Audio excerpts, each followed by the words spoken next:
Puji nama Tuhan, selamat malam, shalom. Shalom, ada sukacita, amin. Kita semuanya bersyukur sampai hari ini kita masih bisa berkumpul di tempat ini, menikmati hadirat Tuhan, menikmati sukacita yang datangnya daripada Tuhan. Setuju katakan amin saudara? Mari kita berdoa. Bapa, hati kami menyambut kehadiran-Mu, hati kami sungguh-sungguh terbuka akan Tuhan bekerja di tengah-tengah kami. Kami percaya Engkau bertata atas pujian dan penyembahan umat-Mu. Dan kami percaya saat kami memuji, kami menyembah Tuhan, ada kuasa Tuhan, ada mujizat, ada damai sejahtera, ada kekuatan yang baru yang akan kami terima di dalam Tuhan.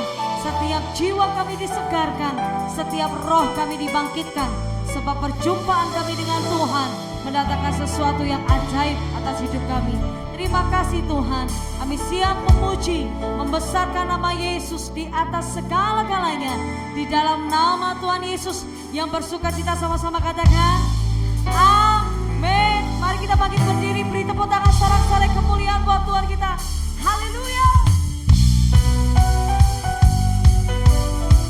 Mari sehati sepikir memuji Raja di atas segala raja. Katakan sama-sama. Tuhan Engkau hadir, kuasa-Nya mengalir, melawat setiap hati kami. Roh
ajaib, Tuhan kita perkasa.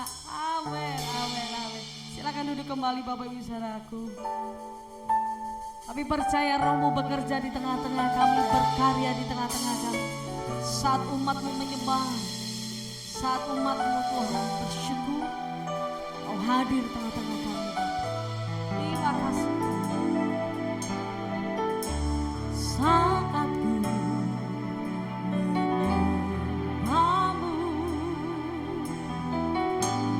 Roh-Mu bekerja.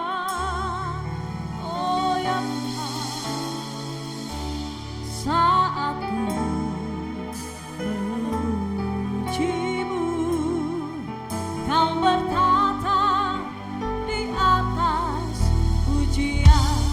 Ku angkat hatiku, tapi pandang, ku pandang kekudusan-Mu. Saat ku sembah, ku puji-Mu, ku rasakan kehadiran-Mu Tuhan. Kan hati yang mengasihi, naikkan penyembahan-Mu kepada Yesus. Saat menyembah-Mu, Roh-Mu bekerja Tuhan, Roh-Mu bekerja. Oh ya Tuhan, saat puji-Mu, Kau bertata di atas pujian. Ku angkat hatiku, ku pandang kekudusan-Mu. Saat ku sembah, ku puji-Mu, ku rasakan kehadiran-Mu Tuhan. Ku angkat hati di pagi Yesus, ku pandang. Alias setiap hati kami yang menyembah, hati yang mengasihi Tuhan. Ku puji-Mu, ku rasakan kehadiran-Mu Tuhan. Tapi sungguh-sungguh lagi saudara, katakan, ku angkat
pandang Yesus, ku pandang.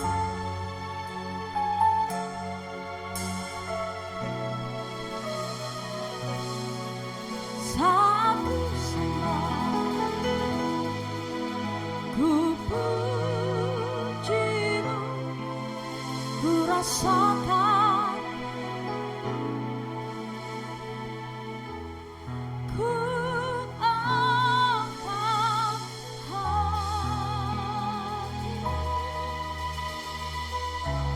hati yang menyembah Tuhan.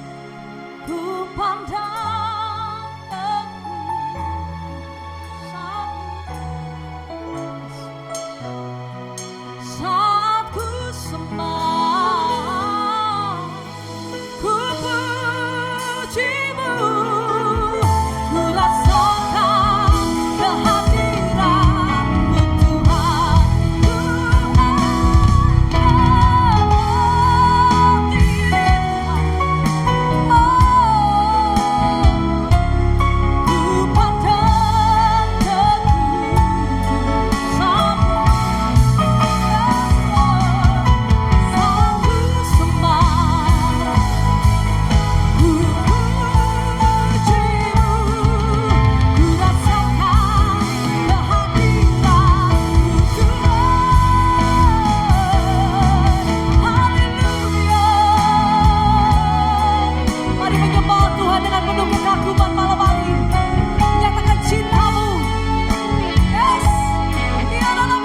Hadiratmu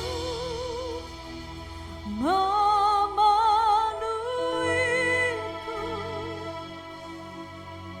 hadirat kudusmu penuhi bangkitmu, dan ku tersungguh menyembahmu, yang ku nampak hanya kemuliaan. Bapak Ibu sendiri katakan, hadiratmu penuhi setiap hati kami, jamah setiap kami Tuhan. Kudusmu penuhi, dan ku tersungguh menyembahmu, yang ku nampak. Mari bangkit berdiri bersama saudara, angkat kedua tanganmu. Hadiratmu Tuhan memenuhi setiap hati. Yes. Kami menyambut kehadiran-Mu Roh Kudus. Jamah setiap kami, kuasai setiap kami. Kami panggilkan Tuhan. Amin. Hadirat-Mu,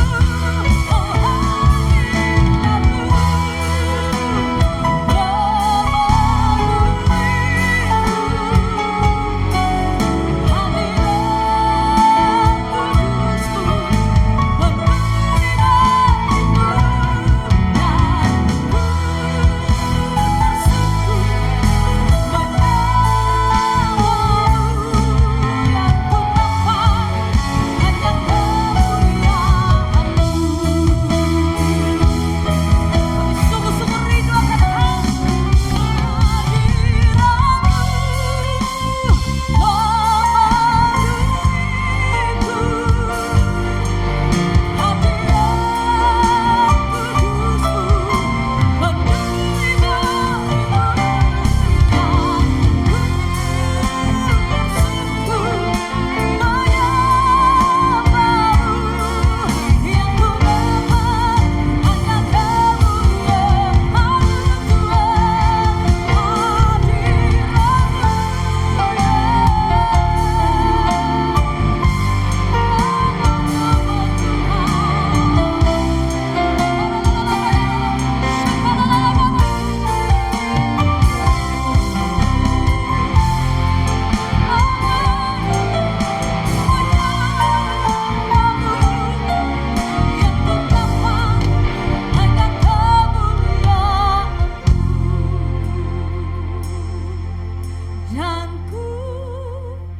yang ku nampak hanya kemuliaan-Mu, kami Tuhan, dan ku tersungguh menyembah-Mu, yang ku nampak hanya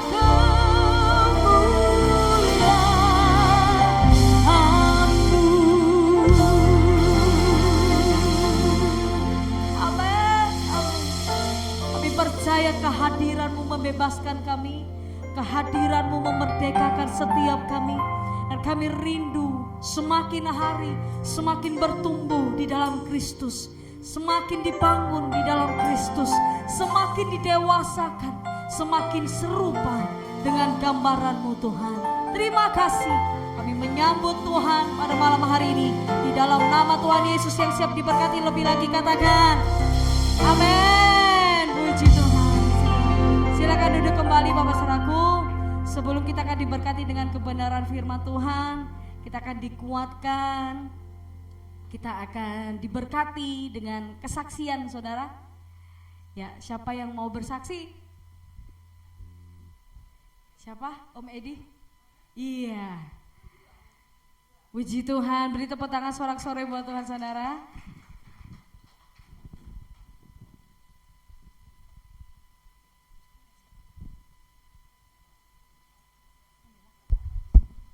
Shalom semuanya. Puji nama Tuhan ya, kita masih bisa berkumpul di tempat ini malam ini.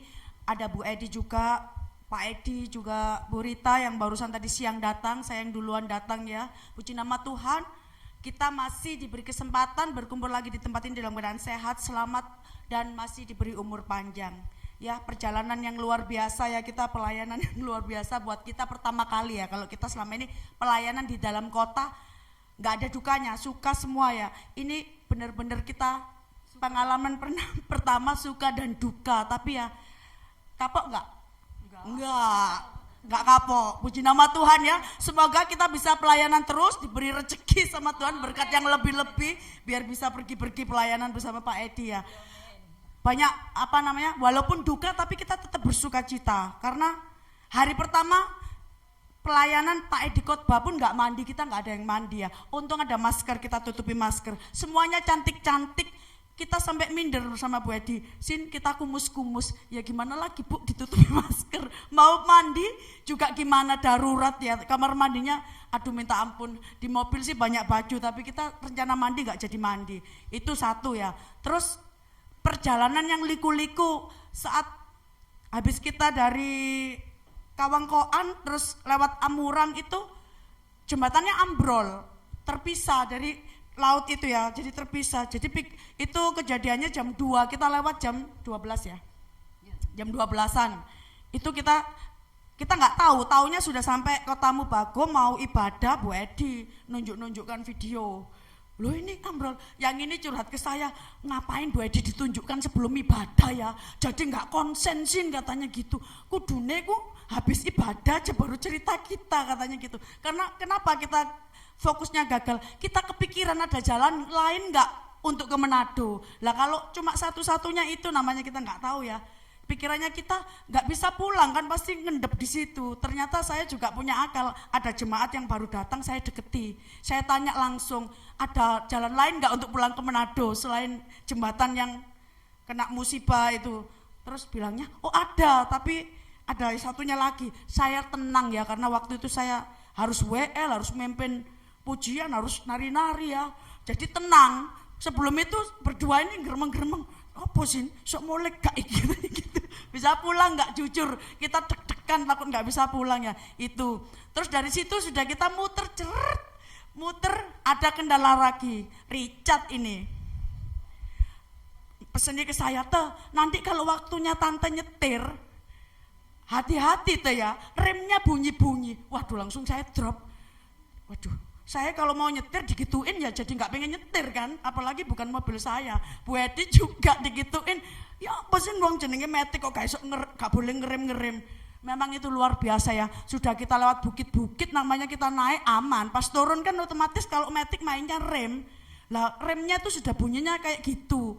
Sudah dipesen-pesen gitu. Jadi saya enggak berani nyetir, Bu Edi masih berani. Tapi karena sudah dipeseni, saya pikirannya bukan mobil saya. Kedua, iki lek remnya blong gimana ya kayak gitu. Wong naik turun remnya bunyi. Puji nama Tuhan, tapi kita bisa sampai di Manado dengan selamat, walaupun besoknya remnya itu tambah parah. Bu Edi sama Pak Edi harus masukkan bengkel mobil itu. Dan yang paling derdek lagi, jembatan satu-satunya yang harus kita lewati, mau lewat Pak Edi ngajak doa. Waduh, ini satu-satunya jembatan. Namanya yang kita lewat itu dalam nama Yesus, darah Yesus, darah Yesus. Takutnya itu terbelah lagi gitu loh. Kalau terbelah lagi kita kentir ya ke laut ya, itu satu. Terus puji nama Tuhan kita selamat sampai di Manado. Yang terakhir sebelum saya pulang, ini nih bermasalah. Saya sudah bilang, karena badan saya rasanya capek ya. Namanya keliling-keliling itu kan capek ya. Walaupun hati senang ya. Rebut ngajak ke Bunaken. Bunaken ya. Saya sudah malam tuh saya ngomong saya enggak mau ikut ke Bunaken wis. Saya pengennya tidur di kamar, packing pokoknya pengen istirahat total. Ini masuk kamar pagi 2 kali. Gak mempan, ngejokno Bu Edi. Bu Edi yang masuk. Sin ke Bunaken, kasihan. Bu Edi yang sudah dijokno saya juga enggak tega ya. Ini semangatnya luar biasa pengen Bunaken. Nah itu ya itu kita orang berempat ya, Bu Edi sama Pak Edi ndak ikut, kita dilepas berempat sama adiknya Pak Edi ya, cewek ya namanya Acen ya, sama Bu Rita, kita berempat sama Acek sama Febe istrinya Pak Jimmy di sana ya. Kita guaya waktu berangkat, wah bikin rekaman nyanyi-nyanyi pujian di atas perahu, joget-joget, bener-bener bersuka cita kita menikmati ya. Lanjutnya ini lucu ya, tapi nyata pulangnya itu Bu Edi ya kok Kak sebetulnya sudah ngomong jangan kesorean nanti ombaknya gini Kak lidok wes. Acen itu diajak pulang ndak mau, menikmati kopi kok disuruh buru-buru, apa-apa itu harus dinikmati pelan-pelan. Yang ini sudah ngomong ayo pulang, kopi kok belum habis, kopi kita belum habis, ya udah kita nurut. Sudah seret berapa nggak lama-lama ya itu saya masih bisa gaya tidur di atas perahu. Jujur itu saya ngantuk, terus tidur sama Ebet direkam ya udah ya. Terus habis saya bangun kok mulai gini, waduh itu saya masih diem. Saya kira ombak biasa, tuh mbak nemen. Terus saya sama Ebet itu nggak tahu siapa yang mulai duluan ya, istrinya Pak Jim itu tahu-tahu lengket rapet pegangan tangan begini. Ya, yang mulai duluan siapa? Yang ini di belakang saya sudah umi-umi mulutnya. Coba ceritakan. Maksudnya umi-umi itu apa? Nah, umi-umi itu apa? Tujuannya biar saya nggak denger kan? Oh, iya, ayo ceritakan dulu. Ya, memang ya. Sebenarnya itu kita sudah waktunya pulang ya. Sudah Bu Edi sudah peringatkan.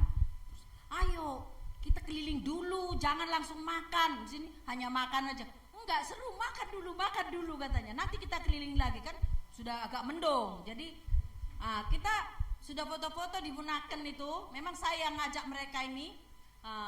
Kalau belum kalau ke Manado belum ke Bunaken nggak enak sih, rugi kamu kalau ke Manado nggak ke Bunaken. Nah, terus dia ikut si Pebenya itu istri Pak Jimmy itu memang yang memfasilitasi kita di sana semua, kendaraan semua ya, tempat tinggal juga. Jadi saya ajak, oke dia senang. Nah persoalannya ini setelah kita mau pulang dari Bunaken, aku Bunaken bukan ini yang saya lihat di TV Bunakennya. Aku lihat tidak seperti ini. Aku bilang saya kan tidak pernah. Bukan ini. Oh itu di kampung Kristen, kita di kampung Muslim. Waktu di kampung. Oh kalau gitu lihat aja dulu ke sana, antar dulu ke sana sampai ke sana. Jadi saya diantar ke situ, kita diantar semua, terus kita masih ketawa-tawa kayak orang pesiar kayak siapa ini? Pesiar ya. Saya tidur, jujur saya tidur. Jadi ini yang berdiri. Saya setelah dari situ kita enggak sampai Bu, gelombang di situ. Kalau kita enggak usah maksakan. Kalau memang enggak bisa kita pulang saja. Saya bilang saya lihat itu enggak apa-apa. Yang penting kita selamat. Jadi gelombang. Jadi kita pulang dari situ gelombang. Jadi harus gelombang itu melawan arus kan, terus sampai tinggi sekali ya saudara. Saya memang sering kena gelombang di kapal, di mana itu saya lihat itu, walaupun naik pesawat naik apa saya tidak pernah takut. Tapi karena saya ini merasa bersalah karena saya bawa ini Princess 2, ini satu sama Princess yang di Manado. Aduh, kalau apa-apa ini nih Pak Edi nanti dimarahin. Jadi saya merasa apa? Jadi saya selalu berdoa. Dalam nama Yesus, darah Yesus, tutup bungkus kapal ini Tuhan. Saya tahu Kau hadir di sini Tuhan. Kemanapun kami melangkah Tuhan ada. Jadi saya selalu terus berdoa. Nah gini, ini umi-umi ya, dia berdoa Bu Rita ini, beliau berdoa tapi dipelan-pelanin. Lah saya tuh loh yang nggak goblok, bukan anak kecil. Gelombang bahaya itu kan sudah tahu, masih ada dipelan-pelanin. Darah Yesus pelan-pelan gitu. Saya sama Ebek sudah rapat-rapat gini. Dia karepe saya tanya kenapa kok gitu? Biar kalian nggak dengar, nggak tambah takut, nggak. Lah wong saya sudah airnya sudah gini, airnya sudah di pinggir saya begini, perahunya sudah gini-gini, perahunya kan kecil, perahu tradisional ya. Habis gitu sudah darah Yesus nengking-nengking lagunya gini di belakang saya, segala puji syukur gitu. Saya nggak mau kalah, dia belum nyanyi saya sudah nyanyi sama Ibu gini, Tuhan selalu menolongku. Wes pokoknya mendadak rohani semua ya. Ini mulut ini ibarat bahasa di Alkitab keluar semua. Karena saya sudah pikirannya kalau saya memang mau dipanggil saat pelayanan di tengah laut ya nggak apa-apa. Yang saya pikir mama saya sama keempat anak-anak saya di sini munyir-munyir, Tuhan. Anak-anakku ini 4 belum menikah, belum jadi. Mamaku ya apa Tuhan? Tuhan selalu menolongku terus itu umi sini. Yang ini gini tambah dibuang terus pertama pelan-pelan darah Yesus. Jujur saya ini ibarat dipanggil nggak apa-apa, tapi tetep anakku Tuhan, anakku ini gimana 4 orang sama mama saya itu kan kasihan. Saya sih kalau dipanggil dalam keadaan pelayanan ya bersuka cita, bersyukur ya menghadap Tuhan kondisi. Lah yang ditinggalkan ini lo kasihan, saya belum siap itu. Yang ini darah Yesus sudah begini-begini saya sudah pasrah karena sudah nggak enak hati saya tuh. Terus yang membuat saya bikinan itu ngelihat daratan tuh masih jauh, tambah duwingkluk terus gini, tambah Tuhan selalu menolongku, yang ini gak nyambung, segala puji syukur terus. Terus begitu sampai ya puji nama Tuhan ya, saya langsung buka HP, ternyata panggilan tak terjawab itu ada dari Pak Edi. Bu Edi mungkin kerasa kali ya, ngerasa no pegang HP, uang ngurusin nyawa saya udah bisa selamat, sudah puji Tuhan. Pas sudah selesai Bu Edi baru cerita, Sin baru aja lo kemarin orang Jakarta terbalik meninggal perahunya lo. Ya apa nih Bu? Berarti kita karena kemurahan Tuhan ya, luar biasa. Itu pelayanan yang luar biasa seru ya. Kapok enggak, kita enggak kapok. Jujur kami berdua omong-omongan enggak kapok. Mungkin ada yang lebih seru lagi dari itu, kita sudah siap ya. Itu aja ya kesaksian saya, mungkin ya, ada sudah. Saya tambahin sedikit ya, memang ya semua yang disampaikan itu karena saya tidak pernah takut dimanapun kita berada, Allah itu hadir. Cuman tadi tanggung jawab saya orang berdoa karena saya ngajak. Terus sampai di tengah lautan, sampai apa itu nahodanya, apa kapal itu yang bawa kapal itu, gini. Jangan ngomong. Saya bilang gitu, jangan ngomong. Pokoknya biar mereka tenang semua. Kamu tenang saja. Nggak akan tegang. Dia kan sudah ngangkat ini mestinya 4 itunya apanya ini saya nggak ngerti. 4, bes tenang aja kamu jangan ngomong. Jadi dia juga puji-pujian terus nyanyi di sana. Jadi saya tahu dia juga sudah mulai ketakutan. Tapi saya ya harus menenangkan ini semua. Dia yang bawa juga saya tenangkan. Ya ini juga saya tenangkan. Pegang, aku bilang gitu, pegang. Ya terus ya walaupun enggak kamu bilang tadi saya sudah pegang. Jadi puji Tuhan kita sampai selamat di darat ya, memang benar sampai tunggu dulu, masih sampai di darat. Nah kita Sinta pulang hari Sabtu, kita hari Minggu beribadah masing-masing. Saya juga Bu Edi sama Pak Edi di Betani, saya di HKBP di Wanea. Jadi saya juga cerita sama hamba Tuhan di sana semua. Saya ceritakan di gereja Surabaya, dia juga kan pasti tahu kalau gereja HKBP bahkan dunia ya tahu itu semua. Jadi saya cerita dia apa yang saya saksikan itu semua bisa membuat bahan khotbah di situ. Saya bersyukur karena saya juga bisa bersaksi di situ.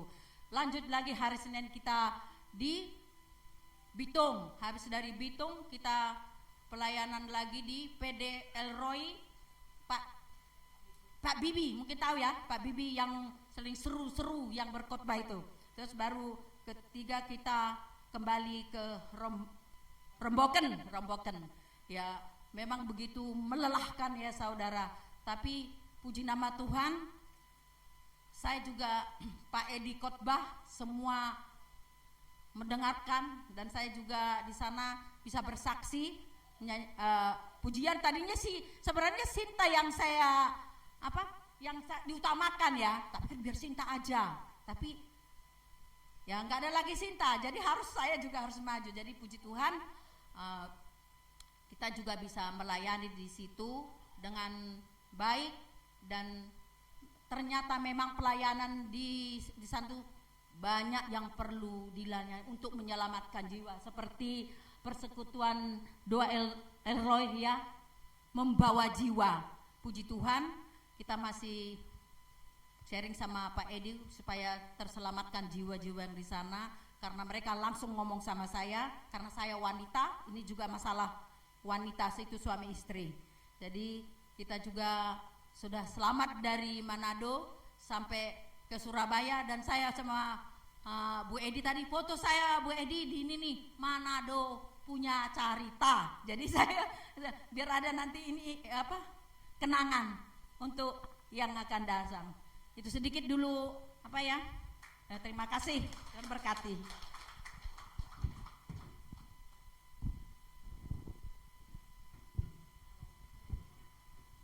Puji Tuhan.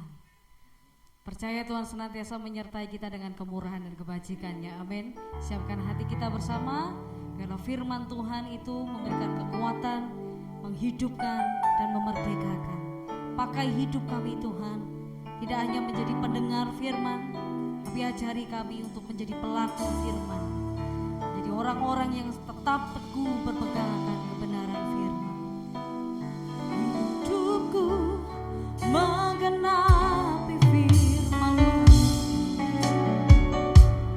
tanda mujizat sertai tiap langkah-Mu. Kau bersamaku di dalam-Mu, jadi bukti kebesaran-Mu. Bangkit berdiri saudara, katakan hidup kami, hidupku menggenapi firman-Mu, tanda mujizat sertai tiap langkah-Mu. Kau bersamaku di dalam kami. Percaya Immanuel, Dia Tuhan yang berserta. Amin. Mari angkat kedua tanganmu, nyatakanlah sungguh-sungguh di hadapan Tuhan. Oh, hidupku menggenapi firman-Mu. Yes.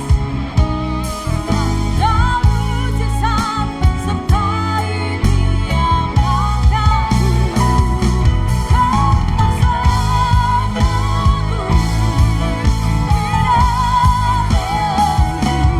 jadi bukti kebesaran. Oh, hidup kami Tuhan, hidupku menggenapi firman Tuhan.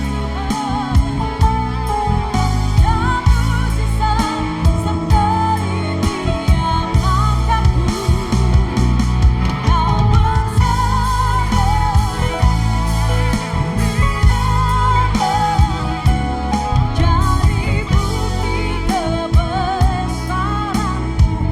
bersama kami, Kau bersamaku di dalam-Mu, jadi bukti kebesaran-Mu. Oh, Kau bersamaku di dalam-Mu, jadi bukti kebesaran-Mu.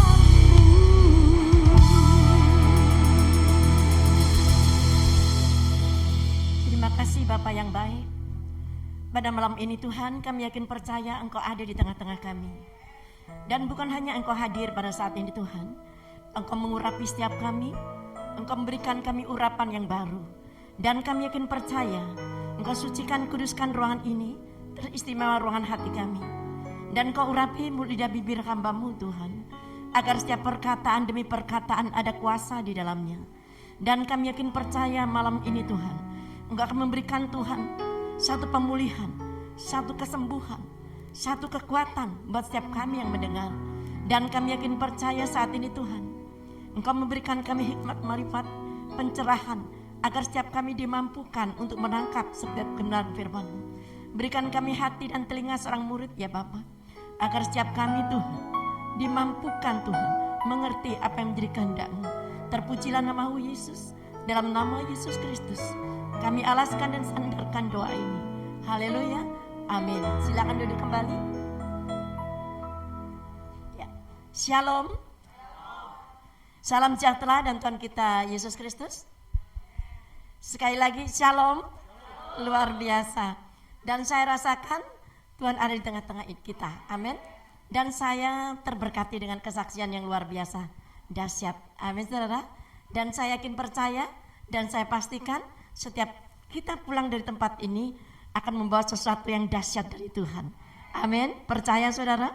Dan saya rasakan setiap saudara pribadi lepas pribadi akan menerima kemenangan, akan menerima pemulihan, akan terima kemenangan luar biasa pada malam ini.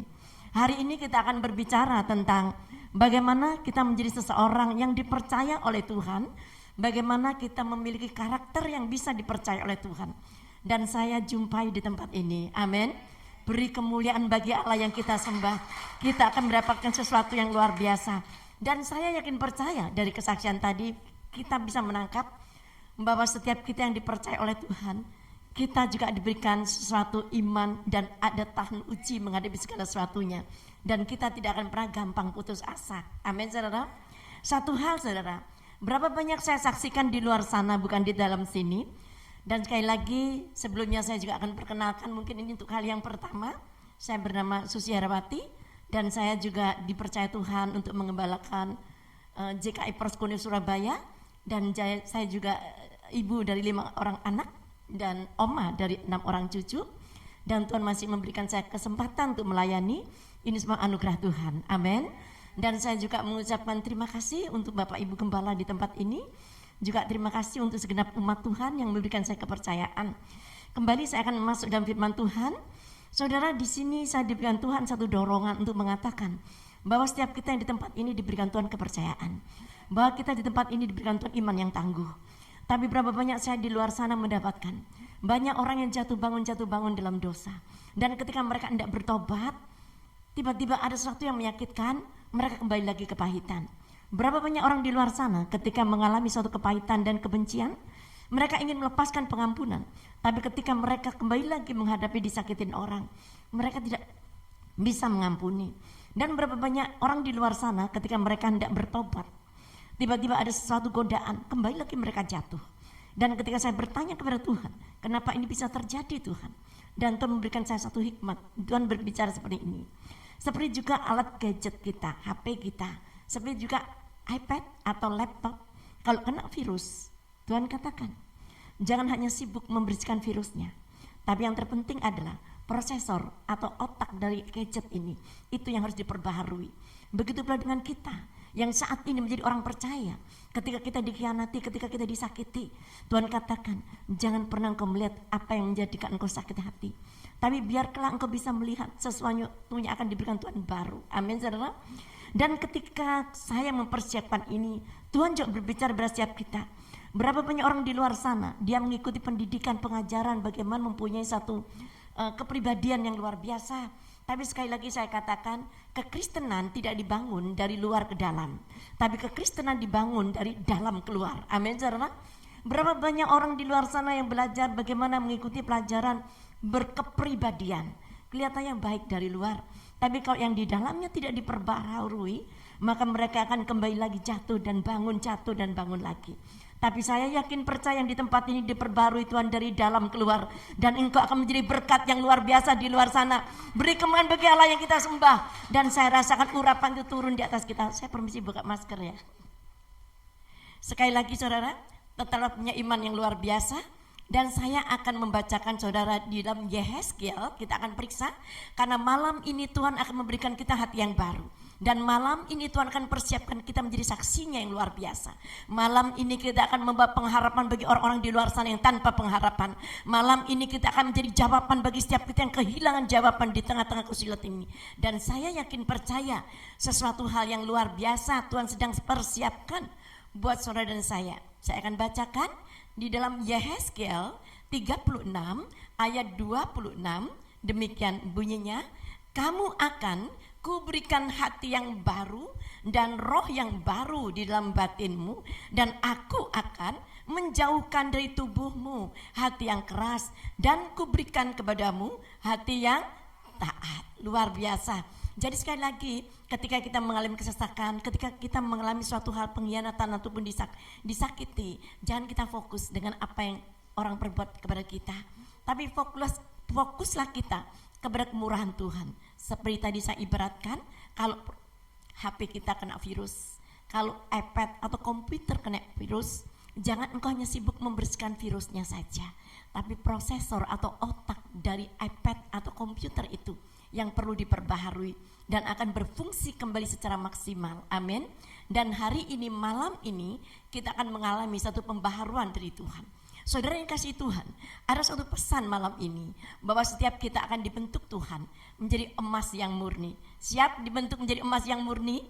Saya yakin percaya setiap kita yang mau siap dimurnikan, engkau akan mendapatkan suatu hal naik level yang luar biasa. Bahkan engkau keluar di tempat ini tidak menjadi sama ketika engkau datang. Engkau pulang akan mengalami satu pemulihan, engkau pulang akan mengalami kesembuhan, engkau pulang akan mengalami terobosan yang luar biasa. Itu terjadi di tempat ini. Beri kemuliaan bagi Allah yang kita sembah. Kita aminkan, kita pulang bersama Tuhan akan mendapatkan kemenangan yang luar biasa. Amin, saudara. Saudara, saya tergerak untuk menyampaikan bahwa setiap kita, Tuhan katakan, aku akan memurnikan engkau seperti emas yang murni. Itu artinya Tuhan akan memperhatikan setiap kita. Saudara yang kasih Tuhan, kenapa kita dibentuk menjadi seorang yang punya hati emas yang murni? Karena itu akan memiliki karakter seperti Kristus. Saudara tahu apa yang menjadi karakter Kristus? Kebaikan, kasih, dan kepedulian. Amin, saudara. Dan saya yakin percaya, ketika 2000 tahun yang lalu, ketika saya membaca kisahnya di mana Tuhan sedang disalibkan, di tengah-tengah kejahatan manusia, di tengah-tengah kebencian manusia, saya temukan ada 3 tokoh dalam firman Tuhan yang harus malam ini kita teladani. Siapa tokoh itu yang akan menjadikan kita memiliki hati seperti emas? Saya perhatikan ada 3 orang tokoh di tengah-tengah kejahatan manusia yang waktu itu menyalibkan Tuhan kita, dan di tengah-tengah kebencian manusia waktu itu. Saya temukan ada 3 tokoh yang berhati emas. Seperti yang saat ini saya saksikan di tengah-tengah saudara, akan banyak orang-orang yang memiliki hati yang emas.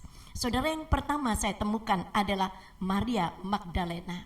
Kenapa saya katakan Maria Magdalena adalah seseorang yang memiliki hati emas? Saya akan bawa saudara membaca, kita akan belajar malam ini kepada 3 tokoh. Yang pertama saya sebutkan adalah Maria Magdalena.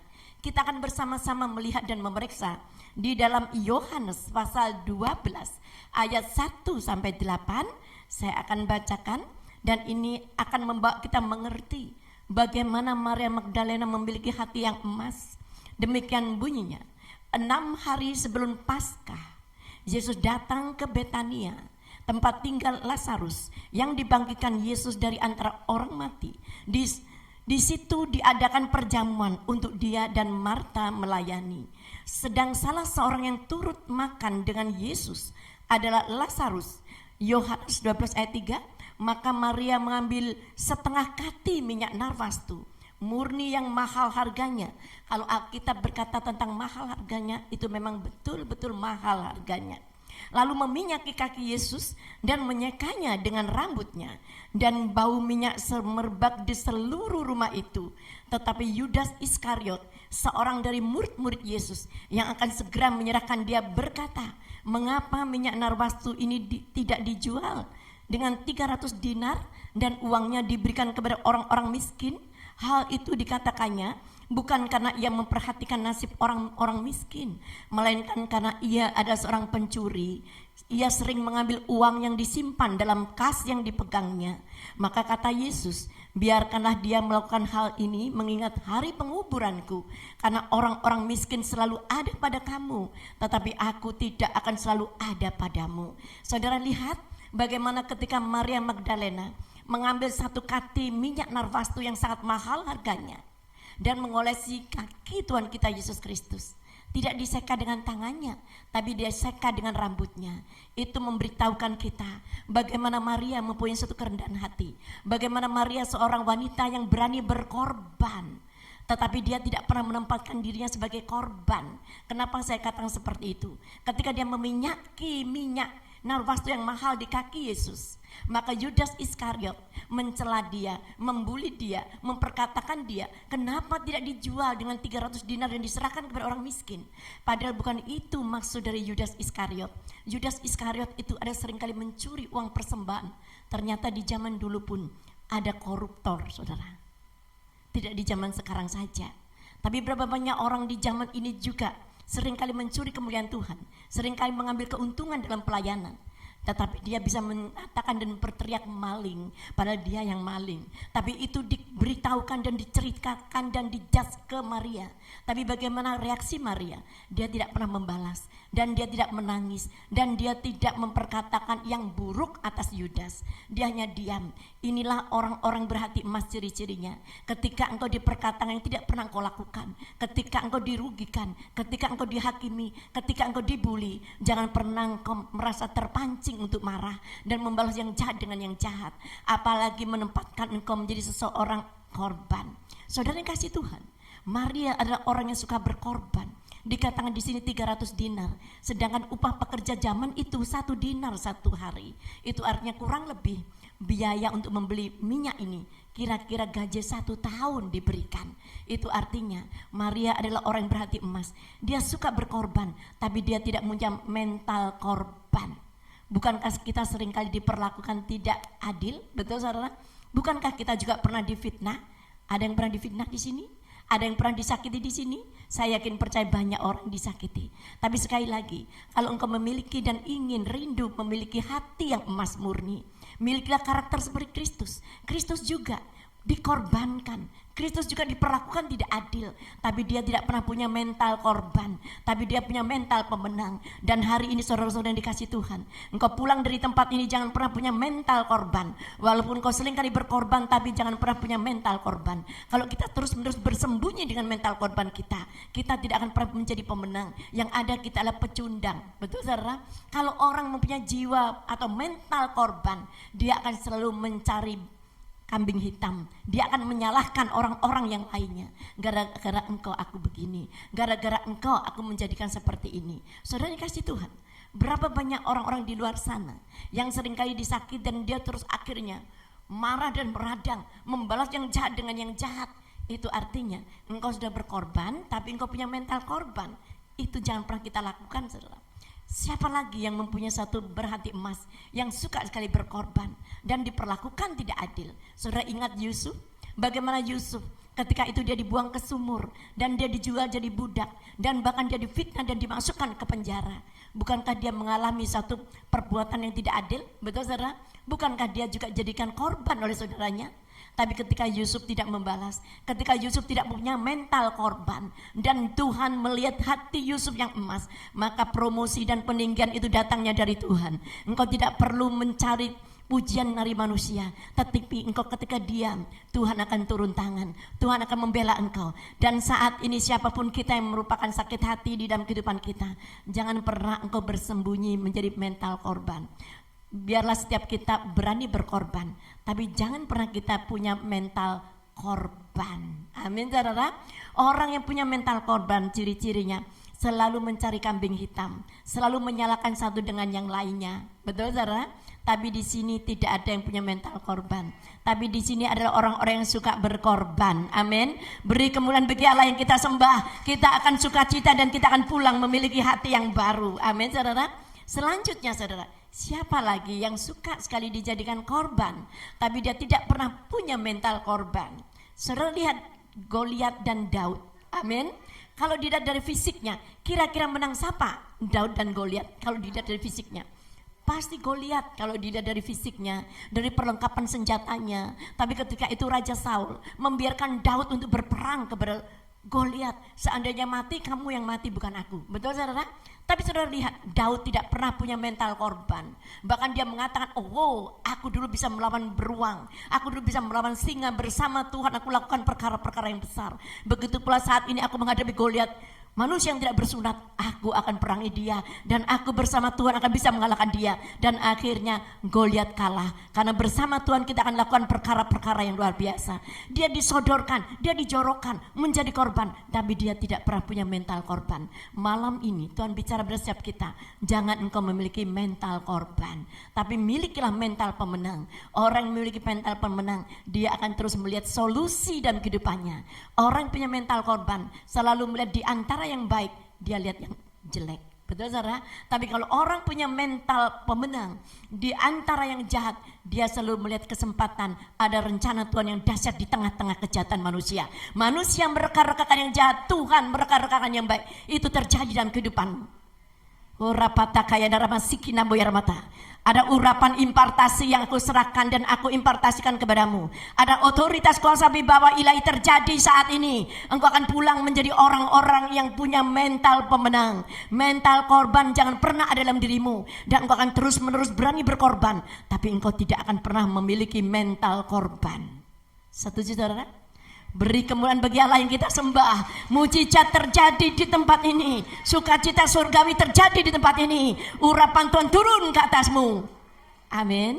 Dan saya yakin percaya, setiap kita yang memiliki kesenangan untuk berkorban, engkau akan dipilih Tuhan menjadi alat yang mulia. Amin saudara.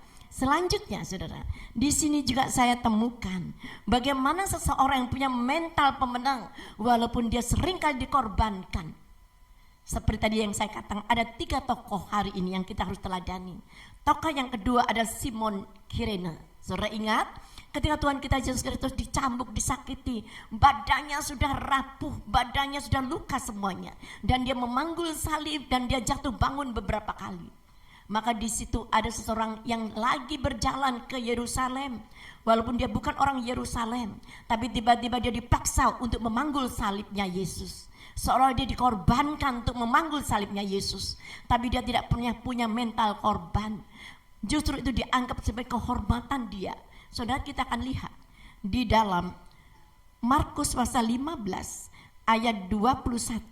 Markus pasal 15 ayat 21. Demikian bunyinya. Markus pasal 15 ayat 21. Pada waktu itu lewat seorang bernama Simon orang Kirene, ayah Alexander dan Rufus, yang baru datang dari luar kota, dan orang itu mereka paksa untuk memikul salib. Di sini ada perkataan dipaksa. Padahal saudara, Simon ini baru pulang dari luar kota, tapi dipaksa oleh tentara Romawi untuk memanggul salib Yesus. Tapi saudara lihat respon dan reaksi Simon Kirene. Dia tidak pernah punya mental korban. Mungkin hari ini kita seringkali dipaksa membuat sesuatu yang melelahkan kita. Tapi hari ini Tuhan sedang mengajar saudara dan saya, sedang mendidik saudara dan saya untuk memiliki hati seperti emas. Itu artinya jangan pernah engkau punya mental korban, tapi justru engkau menjadi solusi bagi orang di luar sana. Justru engkau menjadi jawaban bagi orang di luar sana. Justru engkau menjadi orang yang membawa pesan bagi Tuhan. Amin saudara, bagi manusia di sekelilingmu. Dan yang kedua, jangan pernah kau punya mental korban. Seorang Simon Kirene, dia dipaksa, seolah diperlakukan tidak adil. Tapi lihat reaksinya, dia tidak aduh aku capek, aku baru dari luar kota. No, dia selalu mau mengambil apa yang dipercayakan kepada dia. Dan bahkan dia bangga bisa dapat penghormatan memanggul salib Yesus. Amin saudara. Itu artinya malam ini kita akan terus belajar dan belajar menyenangkan Tuhan. Tokoh yang ketiga, siapa yang akan kita pelajari? Bagaimana sifat dan karakternya? Saudara yang kasih Tuhan, ingat 3 tokoh di dalam perjalanan Tuhan dalam penyalitannya. Dan ketika Tuhan kita Yesus Kristus meninggal dunia, yaitu Yusuf Arimatea. Dia ada seorang yang berpengaruh, dia seseorang yang kaya raya, sehingga dia bisa membeli kuburan yang baru untuk disediakan dia dan keluarganya. Tapi saudara melihat, dia berani berkorban ketika Tuhan kita Yesus Kristus mati di atas kayu salib. Maka dia menghadap pemimpin Romawi dan untuk mengambil mayat Yesus dan ditempatkan kepada kuburan yang menjadi miliknya. Maka diberikan kuburan itu untuk Tuhan kita Yesus Kristus. Itu artinya dia adalah seseorang yang berani berkorban, tapi dia tidak pernah menempatkan dirinya sebagai korban. Amin saudara. Dan ketika itu Tuhan kita Yesus Kristus tidak mau lama-lama pinjam kuburannya, tapi 3 hari kemudian bangkit. Tapi saudara lihat, ketika kita punya kesempatan ke Israel, kita bisa menyaksikan bagaimana kuburan bekas Tuhan kita Yesus itu kosong. Tapi Yusuf tidak pernah mengambil kembali kuburan itu, tapi dibiarkan kuburan itu kosong sampai hari ini. Dan tahukah saudara, sedangkan kuburan Yusuf sendiri tidak seindah seperti kuburan yang diberikan untuk Yesus. Itu artinya setiap orang yang mempunyai hati emas, dia selalu fokus dan mendahulukan kepentingan Tuhan daripada kepentingan pribadi. Dan saya yakin percaya itu dijumpai dalam setiap kita di tempat ini. Milikilah hati yang emas, korbankan semuanya untuk kemuliaan nama Tuhan. Dan saya yakin percaya engkau punya hati emas, dan engkau akan melihat kemuliaan terjadi dalam kehidupanmu. Hina makaya daramasiki naboy ramata. Urapan Tuhan turun ke atasmu. Lawatan Tuhan terjadi di tempat ini. Ketika engkau memiliki hati emas, ketika engkau berani berkorban, tapi jangan pernah menempatkan dirimu punya mental korban. Orang yang punya mental korban, dirinya tidak akan pernah move on.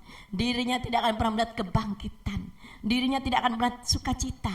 Tapi ketika engkau dijadikan korban, ketika engkau diperlakukan tidak adil, tetapi engkau membalas, memiliki jiwa pemenang dalam kehidupanmu, maka Tuhan akan memperhitungkan setiap apa yang kau perbuat. Amin, saudara. Dan saya yakin percaya, kita akan baca di dalam Matius pasal 27 ayat 57 sampai 60. Matius pasal 27 ayat 57 sampai 60, demikian bunyinya. Menjelang malam datanglah seorang kaya, orang Arimatea yang bernama Yusuf dan yang telah menjadi murid Yesus juga. Ia pergi menghadap Pilatus dan meminta mayat Yesus. Pilatus memerintahkan untuk menyerahkannya kepadanya. Saudara, kalau orang sembarang gak akan pernah bisa bertemu dengan Pilatus. Ini artinya Yusuf Arimatea itu orang yang sangat-sangat kaya. Dan pastinya punya kedudukan sehingga dia diperkenankan untuk mengambil mayatnya Yesus. Ini artinya walaupun dia kaya, dia punya jiwa berani berkorban. Dan selanjutnya, dan Yusuf pun mengambil mayat itu, mengapaninya dengan kain lenan yang putih bersih, lalu membaringkannya di dalam kuburnya yang baru yang digalinya di dalam bukit batu. Dan sesudah menggulingkan sebuah batu besar ke pintu kubur itu, pergilah iya. Amin, saudara. Kesimpulannya, firman yang sudah saudara dengar, kesimpulannya yang pertama, untuk memiliki hati emas, caranya bagaimana? Jangan punya mental korban. Tapi kita harus berani berkorban. Tapi jangan pernah punya mental korban. Orang yang punya mental korban selalu mencari kesalahan orang, selalu mencari-cari celah untuk mempersalahkan orang lain. Gara-gara kamu aku jadi begini. Betul? Yusuf mungkin menyalahkan saudaranya. Gara-gara kamu aku menderita masuk penjara. Gara-gara kamu aku menderita jadi budak. No, Yusuf tidak pernah mempersalahkan orang lain. Walaupun dia dijadikan korban, tapi dia tidak punya mental korban. Dan ketika Yusuf dilihat oleh Tuhan, sikap, sifat, responnya siap dijadikan pemenang. Dia tidak punya mental korban. Dan saat itulah Tuhan mengangkat Yusuf menjadi penguasa di Mesir. Itulah gambaran saudara dan saya. Ketika engkau berkorban, ketika engkau dihianati, ketika engkau diperlakukan tidak adil, dan ketika engkau tidak menempatkan dirimu sebagai korban, maka engkau akan lihat kemenangan demi kemenangan terjadi, terobosan demi terobosan terjadi, pemulihan demi pemulihan terjadi. Saudara akan pulang tidak seperti datang. Saudara akan pulang membawa kemenangan yang luar biasa. Saudara akan pulang membawa pemulihan dan perubahan yang luar biasa di tempat ini. Dan saudara akan menjadi orang yang pembawa pesan bagi Tuhanmu. Amin, saudara. Dan saya pastikan engkau tidak pulang dengan tangan kosong. Engkau akan membawa kemenangan dan engkau akan memberkati orang sekelilingmu. Dan engkau menjadi seseorang yang membawa kemenangan. Engkau akan membawa api yang kau bisa memberikan orang lain keluar sana. Engkau menjadi pengharapan bagi orang yang tidak punya pengharapan. Engkau akan membangkitkan semangat orang yang sudah lemah. Karena saya yakin percaya, orang yang memiliki hati emas, dia punya semangat dan sukacita yang luar biasa. Jadi bagaimana Bu punya hati yang emas? Jangan pernah engkau punya mental korban, tapi engkau harus menjadi solusi, engkau harus menjadi jawaban bagi permasalahanmu, jadi persoalanmu. Saudara contohnya bisa melihat bagaimana Yusuf yang diperlakukan tidak adil. Dia tidak pernah sekali-kali menyesali perbuatan saudaranya. Bahkan dia mengatakan, engkau mereka-rekakan yang jahat, aku Tuhan mereka-rekakan yang baik. Justru aku diperintahkan Tuhan untuk mendahului di tempat ini, sehingga dia bisa menjadi seseorang yang bisa memelihara bangsa dan keluarganya, bahkan banyak bangsa-bangsa yang dipelihara. Itulah gambaran orang yang bermental pemenang. Dia selalu melihat di antara kejahatan ada maksud Tuhan yang baik. Tapi orang yang bermental korban, sekalipun dia diberkati, sekalipun ada banyak kebaikan, dia selalu melihat keburukan di tengah kebaikan. Dan saya yakin percaya, keluar dari tempat ini engkau berubah. Karaktermu akan menjadi karakter pemenang. Karaktermu bukan karakter percundang. Karaktermu bukan karakter orang bermental korban. Selanjutnya saudara, sekali lagi kita melihat ketika Maria menyeka kaki Yesus, dia dibuli oleh Yudas Kariot, tapi dia diam dan dia dibela oleh Tuhan. Bahkan Tuhan mengatakan, biarkan Maria, jangan ngurus Maria, urus dirimu sendiri. Dan Maria juga dapat upahnya. Bahkan Tuhan mengatakan, dimanapun Injil diberitakan, Maria selalu ada di dalam kisahnya. Amin saudara. Selanjutnya kita akan melihat seseorang yang dipakai Tuhan luar biasa. Jadi yang kedua, bagaimana supaya saya tidak punya mental korban? Jangan pernah jual mahal, jangan pernah hitung-hitungan dengan Tuhan. Amin saudara. Kalau kita hitung-hitungan dengan Tuhan, artinya kita tidak pernah mengucap syukur. Saudara, bagaimana Bu caranya aku tidak hitung-hitungan? Apalagi dalam keadaan yang sulit ini. Saudara, kalau engkau ingin mempunyai mental yang betul-betul untuk kemuliaan nama Tuhan, jangan pernah hitung-hitungan. Ya Bu, bagaimana caranya supaya saya tidak bisa hitung-hitungan? Milikilah pengertian bahwa semua yang engkau miliki ini adalah barang pinjaman, ini adalah yang dari Tuhan semata-mata. Setuju saudara? Hidup yang kita miliki sekarang ini bukan milik kita. Hidup ini adalah milik Tuhan. Waktu yang ada ini juga milik Tuhan. Amin. Kekayaan yang kita miliki, seolah kita punya milik, ini bukan milik kita. Ini semua dari Tuhan. Saudara bisa bayangkan, kalau saudara punya anak, saudara memberikan anak saudara handphone yang terbaru, yang termahal, yang tercanggih, dan tiba-tiba saudara punya handphone rusak, dan saudara perlu untuk memanggil teman engkau, dan engkau pinjam sebentar kepada anakmu, tapi anakmu berontak, enggak. Bagaimana perasaan saudara? Kecewa, marah, betul enggak? Bagaimana dengan Tuhan kita?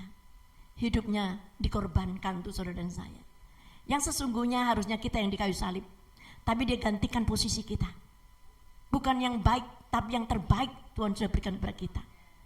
Tapi tiba-tiba waktu yang Tuhan berikan kepada kita, seringkali kita pakai waktu itu untuk sia-sia. Kekayaan yang Tuhan percayakan kepada kita seringkali tidak bisa mengembalikan untuk kemuliaan nama Tuhan. Bahkan waktu kita diberikan waktu kesehatan, kita diajak melayani Tuhan pun kita masih hitung-hitungan. Jadi hari ini, kalau engkau ingin memiliki mental pemenang, jangan pernah hitung-hitungan dengan Tuhan. Amin saudara. Saya berikan satu kesaksian. Pada suatu kali di Italia, ada seorang kakek berumur 93 tahun. Dan ketika itu dia kena COVID. Dan ketika dia kena COVID, dia harus ke rumah sakit. Dan karena dia sudah lanjut usianya umur 93 tahun, dia merasakan sesak yang amat sangat, sehingga dia harus menggunakan ventilator. Dan apa yang terjadi? Berhari-hari dia memakai ventilator. Dan ketika dia sudah negatif, maka dia diizinkan pulang. Dan sebelum mengizinkan pulang, pasti dia ke bagian administrasi, betul saudara, untuk menyelesaikan semua pembayarannya. Dan apa yang terjadi ketika dia menyelesaikan pembayarannya? Dia terkejut, biayanya mahal banget. Untuk sewa ventilator saja itu dihitung 500 euro. Itu senilai dengan uang kita itu antara 8 sampai 7 juta, 8 sampai 9 juta satu hari. Itu biaya untuk ventilator saja, belum yang lainnya. Maka si kakek ini menangis, dan dokter yang mendampingnya kaget. Kayak, apakah biaya ini mahal? Kakek ngomong, ya terlalu mahal, tapi saya bisa membayarnya. Kalau begitu kenapa engkau menangis? Aku menangis, ternyata selama 93 tahun aku gak pernah mengucap syukur. 93 tahun aku menghirup nafas tanpa ventilator, tanpa sesak, dan itu cuma-cuma aku rasakan. Tapi aku gak pernah bersyukur. Dan hari ini kita juga mengingat kisah ini, seperti kita seolah kita hidup segalanya itu dengan bebas, seolah wajar-wajar saja. Sesungguhnya ini semua karena kemurahan Tuhan. Kita sampai di tempat ini, kita bisa beribadah tempat ini pun, ini juga karena kemurahan Tuhan. Belajar untuk mengembalikan semuanya untuk Tuhan, belajar untuk memberikan yang terbaik untuk Tuhan. Dan Tuhan katakan pada setiap kita, biarlah kita hanya memuliakan nama Tuhan. Saudara yang kasih Tuhan, seringkali kita merasakan kalau ibadah ini adalah ibadah yang sejati. Sesungguhnya ibadah yang sejati bukan kalau kita pergi ke gereja saja, bukan kalau kita persekutuan doa saja, tapi ibadah yang sejati itu artinya semua yang engkau lakukan itu untuk kemuliaan nama Tuhan. Ibadah yang sejati itu bukan saat kita di gereja, bukan saat kita di PD seperti ini. Ibadah yang sejati itu berhubungan dengan kehidupanmu sehari-hari. Saudara, tahukah kalau kita boleh jujur hari ini, kita hitung-hitungan. Banyak sekali kalau kita baru lahir, kita sekolah anak kita. Untuk apa sekolahkan anak kita? Supaya pandai. Untuk apa untuk pandai? Supaya bisa bekerja dan posisi yang baik. Untuk apa posisi yang baik? Supaya mendapatkan hasil. Untuk apa mendapatkan hasil? Supaya ekonominya baik. Dan setelah dewasa kita akan mencarikan jodoh atau anak kita cari jodoh. Aku mau cari seorang istri, aku mau cari seorang suami yang bisa membahagiakan aku. Betul saudara? Semua berfokus kepada aku. Tapi apa yang terjadi? Itu kita anggap itu ibadah. Padahal enggak. Kalau engkau semuanya untuk aku dan aku. Ibadah yang kau lakukan itu hanya formalitas. Tapi ibadah yang sejati ketika engkau menikah, ketika engkau sekolah, ketika engkau melakukan suatu hal yang luar biasa. Aku sekolah, aku ingin memuliakan nama Tuhan. Di sekolah engkau beri perilaku yang baik. Di sekolah engkau punya dampak yang positif. Disitulah orang melihat hidupmu, ada Kristus di dalamnya. Ketika engkau menikah, engkau tidak punya membawa satu visi. Aku ingin dibahagiakan, tapi engkau membawa satu visi. Aku menikahi engkau karena aku ingin membahagiakan engkau. Maka pasanganmu pasti melihat, aku melihat suamiku ini seperti melihat Kristus. Aku melihat istriku ini seperti melihat Kristus. Itulah ibadah yang sejati. Seringkali kita tidak sadar kalau kita melayani itu sudah ibadah yang sejati. No, belum tentu saudara. Uji dirimu selama ini, apakah engkau melayani untuk Tuhan atau engkau melayani supaya engkau dilihat orang. Saudara yang kasih Tuhan, seperti yang saya tadi rasa dan cek. Kalau aku banyak uang untuk menikmati atau untuk membangun kemakmuranku, itu bukan ibadah. Ibadah bukan tempatnya di gereja saja. Ibadah bukan saat ini kita di persekutuan doa saja. Tapi ibadah itu artinya berbicara tentang kehidupan kita sehari-hari. Apakah setiap orang melihat engkau bisa melihat Kristus dalam kehidupanmu? Kalau orang melihat engkau ada Kristus di dalamnya, itu ada ibadahmu yang sejati. Kita sebagai karyawan, mau dilihat bos atau enggak dilihat bos, engkau tetap melakukan pekerjaanmu dengan rajin. Sehingga ketika bos melihat engkau, kok berbeda ya karyawan ini dengan yang lainnya. Disitulah nama Tuhan dipermuliakan. Beri kemuliaan bagi Allah yang kita sembah. Dan itu saya jumpai di tempat ini. Kalau kita jadi bos, berlakulah supaya karyawanmu, supaya orang-orang melihat engkau, kok berbeda ya. Itulah nama Tuhan dipermuliakan. Amin saudara. Selanjutnya kita akan lihat itu yang kedua, jangan hitung-hitungan. Yang terakhir, bagaimana supaya kita tidak punya mental korban. Jangan pernah engkau mencari panggung, tapi carilah mezbah. Saudara tahu ketika Maria Magdalena, ketika dia membawa minyak yang mahal, bagaimana caranya dia mempersembahkan minyak itu? Apakah dia membawa minyak ini dan mengacungkan tangan, Tuhan ini mahal loh, jangan disia-siakan loh ya ini. Ini aku beli dengan segenap tenagaku. No, dia tidak mengatakan seperti itu. Tapi dia bersujud dan mengoles kaki Yesus. Artinya Maria tidak cari panggung, Maria tidak cari pujian manusia, Maria tidak cari nama, Maria tidak ingin mencari terkenal, tapi Maria cari perkenanan. Jadi hari ini milikilah hati hamba, carilah mezbah, jangan cari panggung. Amin saudara. Berapa banyak orang di luar sana selalu cari panggung. Saudara, pelayanan harus dilakukan dengan cinta. Saya pun juga, apapun dan bagaimanapun saya diundang, bahkan di pelosok pun seandainya tidak ada jadwal, saya akan pergi. Seperti saat ini sebelumnya saya ada jadwal saudara, karena setiap Senin, Rabu, Kamis, Jumat itu saya selalu melayani di tempat. Tapi ya sekali-kali saya kosongin, saya tinggalkan pelayanan saya untuk saya percaya kepada waktu saya sampai di sini. Dan saudara dikasih Tuhan, berapa banyak orang tidak bisa memiliki kerendahan hati karena dia selalu mencari panggung. Saudara kasih Tuhan, jangan pernah cari panggung. Orang yang cari panggung akan kecewa. Contohnya bagaimana Bu? Aku nggak pernah show di panggung. Contohnya, ini contoh saja. Kalau saudara punya IG, saudara mungkin punya apapun yang kau posting, engkau akan lihat. Kalau nggak ada yang like, nggak ada yang posting, di dalam hatimu ada kecewa. Itu artinya engkau cari panggung. Ketika melakukan yang baik dan tidak ada orang yang berterima kasih, engkau kecewa. itu artinya engkau cari panggung. Tapi kalau engkau cari perkenanan Tuhan, engkau mau dilihat orang atau tidak dilihat orang, apa yang engkau kerjakan untuk kemuliaan nama Tuhan, apa yang engkau persembahkan hanya Tuhan yang mengetahuinya, itu engkau sedang mencari mezbah. Dan orang yang mengutamakan mezbah, dia tidak perlu dipromosikan manusia, Tuhan yang akan promosikan dia. Bahkan di sudut pojok kampung pun, kalau engkau mempermuliakan nama Tuhan, Tuhan akan mengangkat engkau. Dan saat inilah promosi demi promosi akan datang kepadamu. Ketika engkau mencari perkenanan Tuhan, ketika engkau tidak mencari terkenal, engkau akan dipromosikan Tuhan yang luar biasa. Amin saudara. Jadi hari ini ketika engkau menjadi biji mata Tuhan, ketika engkau disakiti manusia yang luar biasa yang lain di sana, itu artinya manusia itu sedang menyakiti biji mata Tuhan. Dan ketika engkau dikhianati, itu artinya orang itu sedang mengkhianati mata Tuhan. Tapi ketika engkau disakiti, dikhianati, Tuhan akan berperang bagimu dan Tuhan akan menjadi pembelamu. Jadi sekali lagi saudara, malam ini bereskan hati kita dari kebencian, bereskan hati kita dari kemarahan, kita lepaskan pengampunan. Tuhan yang akan menjadi pembela saudara dan saya. Amin. Tuhan memberkati dan saya yakin percaya orang yang tidak cari panggung, dia akan diberikan Tuhan perkenanan yang luar biasa. Saudara yang kasih Tuhan, jangan pernah saudara mengambil kemuliaan Tuhan. Bahkan di dalam Yesaya pasal 42 ayat 8, Tuhan juga mengatakan seperti ini saudara.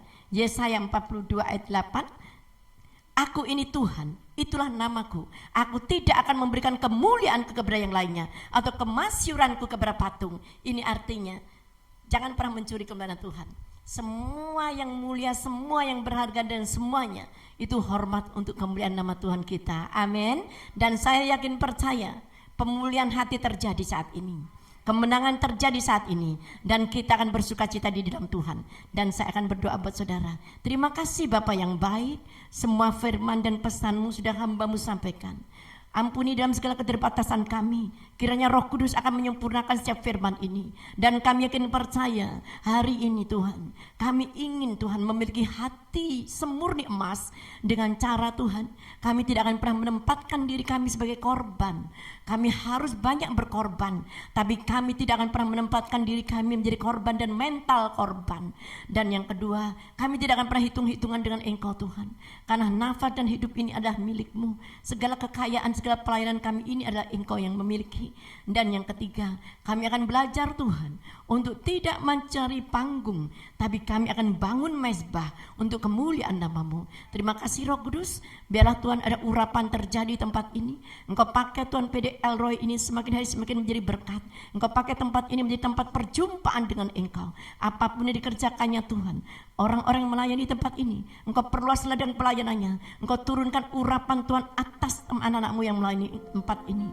Biarlah Tuhan Engkau pakai Ibu Gembala di tempat ini, semakin hari semakin banyak memenangkan banyak jiwa. Terpujilah nama-Mu Yesus. Doa ini kami alaskan dan sandarkan dalam nama Yesus Kristus. Haleluya.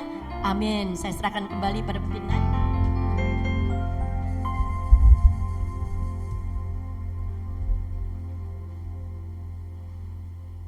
Di nama Tuhan, saudara kita diberikan kesempatan untuk memberikan korban persembahan. Mari kita mau berdoa bersama.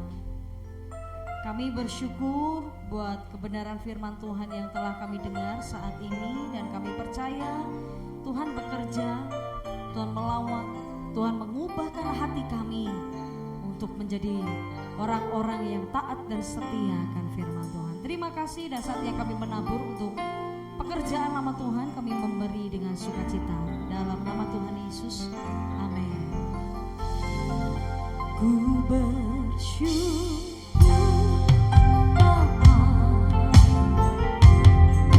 ku bersyukur Tuhan buat kasih setiamu di dalam hidupku. Kami bersyukur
Ya, shalom. Puji Tuhan ya. Terima kasih atas firman-Nya yang luar biasa ya malam hari ini. Terima kasih juga doa umat ya, jemaat Tuhan tempat ini, di mana memang kalau bukan doa kami tidak mampu ya. Memang capek bukan luar biasa. Ya, karena kami datang 5 orang ya, berangkat 5 orang. Sama Richard sekaligus membantu Richard untuk membuka usahanya di sana sekali. Jadi pagi sampai sore kita kadang-kadang kita tolak itu pelayanan untuk membantu Richard ini masuk di dalam ke supermarket ya. Dan puji Tuhan berhasil ya, walaupun dia babat alas istilahnya ya luar biasa berhasil ya. Dia mungkin walaupun kecil mungkin mau dapat omset sekitar 60 juta itu ya.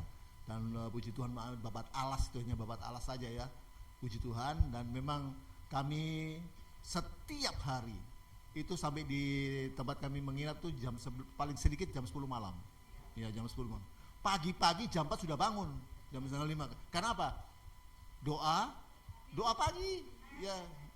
Ikut terus tuh. Kita terus walaupun kami ada di Manado tetap jalan terus ya, di IG ya jalan terus ya, kami terus adakan terus ya. Dan bukan itu saja ya, memang kekuatan yang dari Tuhan itu luar biasa ya.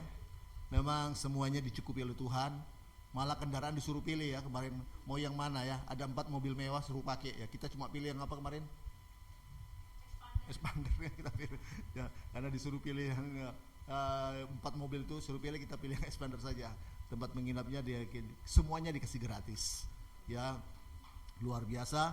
Dan pelayanan saya pikir itu pelayanan, karena kita kesana itu diundang, pokoknya itu diundang oleh Ibu Gembala GPDI yang paling besar di Sumeneb, Sulawesi Utara, Ibu Like itu yang umurnya sudah 80 tahun. Dia mendirikan satu komunitas untuk pendeta-pendeta hamba Tuhan ya dari seluruh dunia ya, bahkan Amerika, Belanda datang, karena kebanyakan yang di Belanda, Amerika itu murid-muridnya dia, karena dia umur sudah 80 ya. Jadi itu kebanyakan muridnya banyak yang datang, dan mereka tiap tahun bikin pas ulang tahunnya dia bikin acara KKR untuk ulang tahun itu 2 minggu. Dan tahun ini puji Tuhan bukan hanya KKR, tapi dia ngadakan mubes ya, mubes. Dan dia sudah beberapa kali dia undang saya.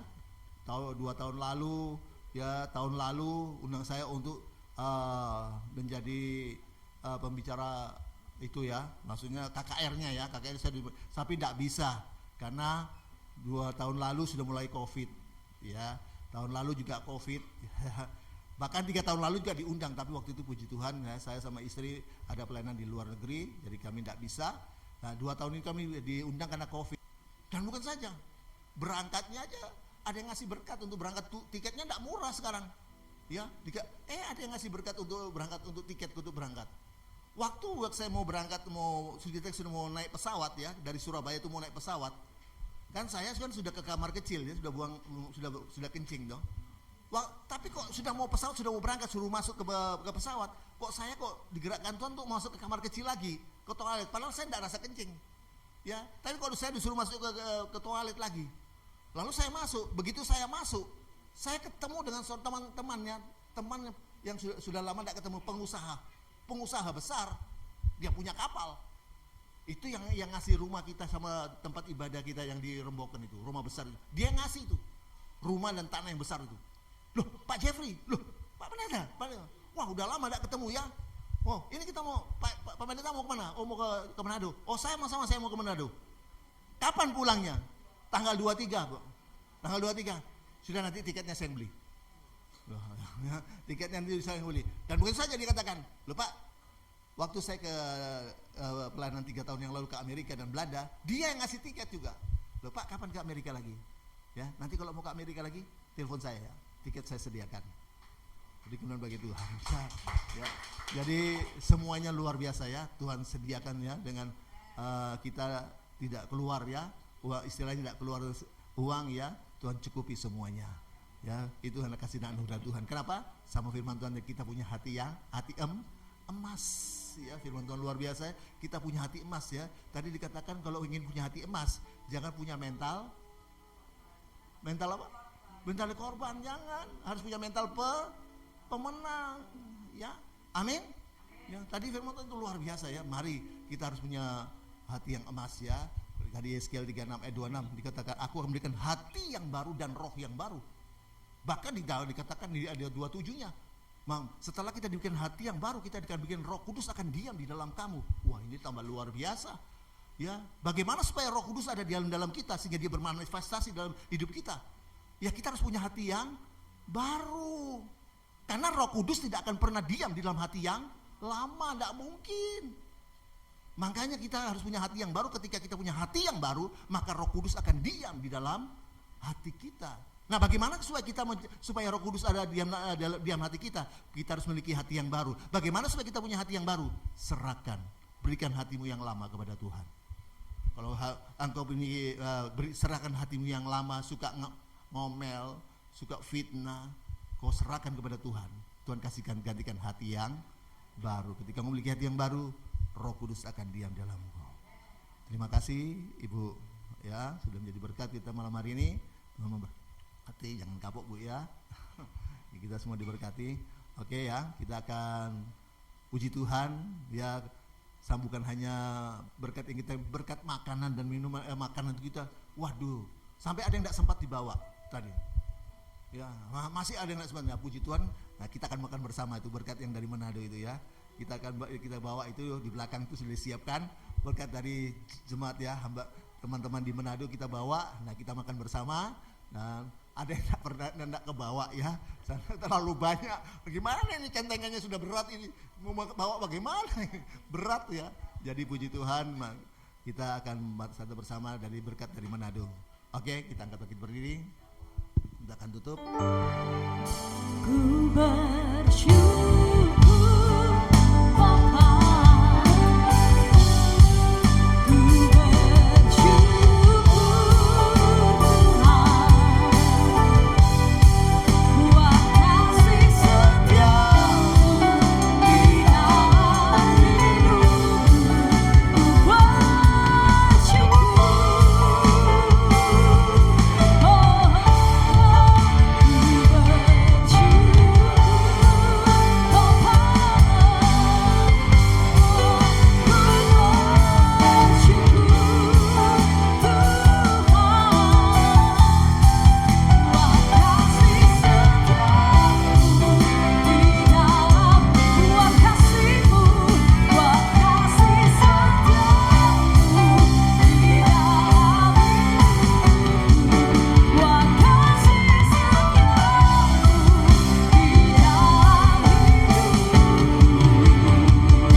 Sebagaimana kami ada, itu hanya anugerah Tuhan saja semata-mata. Kalau kami masih boleh hidup sehat, kuat, bernafas, gratis, cuma-cuma, itu semua hanya kemurahan Tuhan saja semata-mata. Kalau kami juga masih Tuhan bisa menikmati berkat-berkat Tuhan jasmani dan rohani, masih bisa menikmati berkat penyertaan, perlindungan, pemeliharaan Tuhan yang luar biasa sampai saat ini, itu hanya anugerah Tuhan saja semata-mata. Yang kami bisa buat, yang kami bisa lakukan hanya bersyukur, memuji, memuliakan nama Tuhan.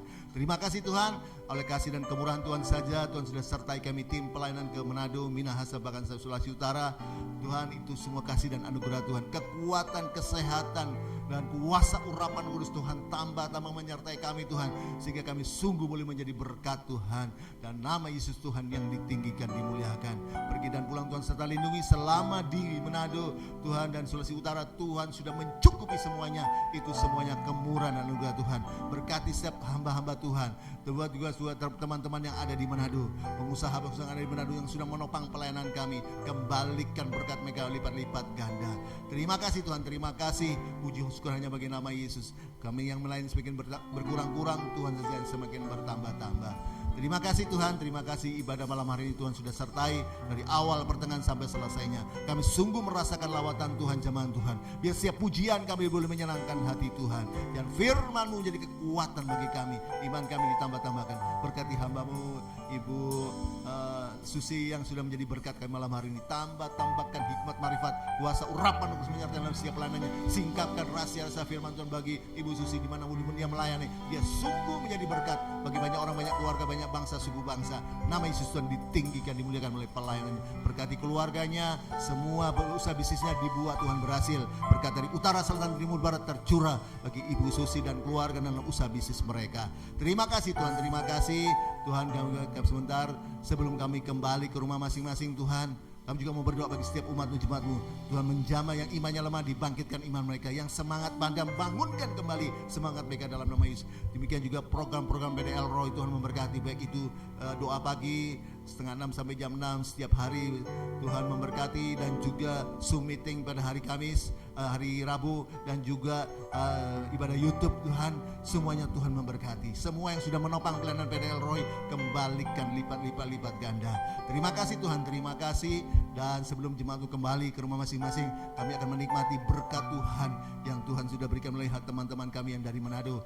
Tuhan, sucikan, kuduskan dengan firman-Mu, urapi dengan kuasa urapan kudus Tuhan. Beri kami kuasa untuk menikmatinya. Di dalamnya kekuatan yang baru, tenaga yang baru, kesehatan dari Tuhan yang luar biasa melimpah-limpah. Kami pakai untuk melayani Tuhan. Terima kasih Tuhan, terima kasih. Setelah itu jemaat akan kembali ke rumah masing-masing, serta lindungi, pelihara mereka sepanjang malam. Jangan tidur dalam lepaskan kasih Tuhan.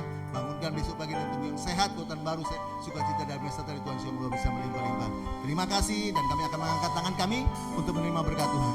Jemaat, pulanglah dan angkat tanganmu, terimalah berkat damai sejahtera dari Allah Bapa. Jaminan keselamatan, pasti selamat dari Kristus Tuhan, yang dijamin dengan kematian, kebangkitan, kenaikan, dan kedatangan Yesus yang kedua kali untuk menjemput kita bawa masuk ke kerajaan sorga. Pertolongan, penyertaan, pembelaan, perlindungan, pemeliharaan Tuhan yang luar biasa melimpah-limpah. Sukacita, damai sejahtera, persekutuan, penghiburan, kuasa, urapan Roh Kudus dan Roh Kudus yang dasar luar biasa melimpah menyertai kita dari saat ini sampai Maranatha Yesus yang kedua kali dan sampai selama-lamanya. Dalam nama Yesus, semua sudah terima berkat Tuhan, sama-sama katakan.